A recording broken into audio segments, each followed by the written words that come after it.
हमारे साथ इस वक्त रोहित कुमार सिंह हैं। रोहित कुमार सिंह वंदे मातरम को लेकर पूरे भारत में अवेकनिंग का प्रोग्राम चला रहे हैं। वो चाहते हैं कि देश के 140 करोड़ लोग वंदे मातरम को गाएं। ये अब जयपुर में है, इसके बाद ये दूसरे राज्यों के दौरे पर निकलेंगे। रोहित जी, सबसे पहले तो वंदे मातरम को लेकर आपसे बात करना चाहता हूं।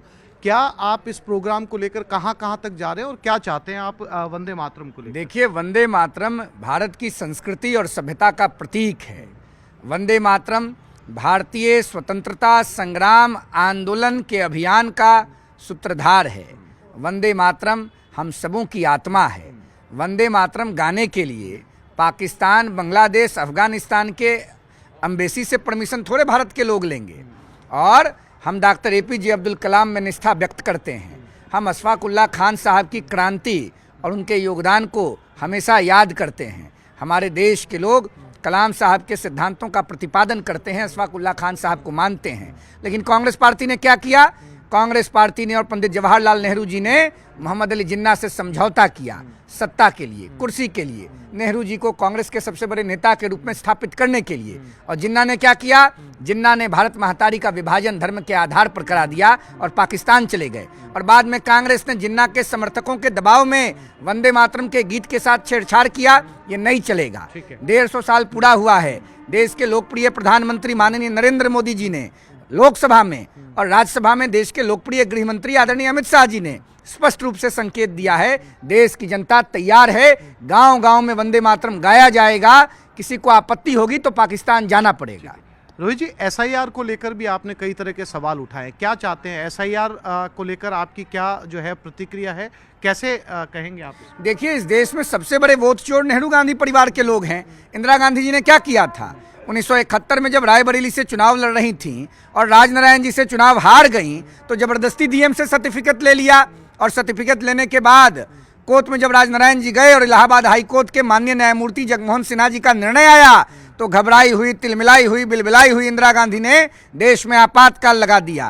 तो ये वोट चोर के खानदान के राहुल गांधी जी अब देश को SIR पर गुमराह कर रहे हैं। और शर्म आना चाहिए आदरणीय अखिलेश यादव जी को। उनके पिताजी ने कांग्रेस के खिलाफ JP के नेतृत्व में लड़ाई लड़ी और आज अखिलेश यादव उसी लोकतंत्र विरोधी परिवार और परिवारवादी राजनीति के विरोध में मुलायम सिंह जी उभरे और उनके राजकुमार अखिलेश जी कांग्रेस परिवार के चरण चुंबन में समर्पित हो गए। देश माफ नहीं करेगा। SIR बिल्कुल स्पष्ट रूप से देश की जनता के प्रक्रिया में आगे बढ़ रहा है। भारतीय चुनाव आयोग के साथ देश की जनता खड़ी है। कांग्रेस पार्टी और संपूर्ण विपक्ष देश की जनता को गुमराह कर रहा है। कुछ नहीं होगा। बंगाल में निरंकुश शासन का पिंडदान बंगाल की जनता गंगा सागर में करेगी और उत्तर प्रदेश में प्रयागराज में उत्तर प्रदेश की जनता पिंडदान पापों का करेगी, विपक्ष का। एक और मुद्दे को लेकर भी आप पूरे भारत भर में जा रहे हैं और बहुत जोर शोर से उठा रहे हैं, वो क्या है? मुद्दा तो आप जान ही रहे हैं, पूछिए ना। मुद्दा सबको मालूम है।